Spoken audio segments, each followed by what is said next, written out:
Well, here we go, folks. This is stovetop shepherd's pie.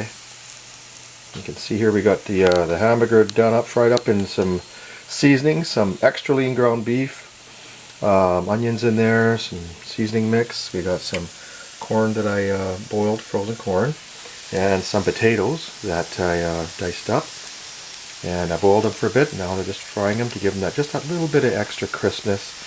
And of course I'm going to add some seasoning mix, and I'll show you the end result in a bit. Stovetop shepherd's pie. Stay tuned. Ooh boy, hear that sizzling. Oh man, does that smell good. And yeah, it definitely tastes good. Oh, get too close, back off a bit. It definitely tastes good. So, and what's the main ingredient for this? Well, I put on some steak spice there. Let's just see if I can grab it. There we go. Hang on here. So I use this stuff here. It's really good. It's by Clubhouse, and it's called the Montreal steak spice. You can try that with your hamburger, and I throw in, of course, once again, some green onions, some white onions. You've got the corn in there now, and the final mix is, go buy a package of this stuff here.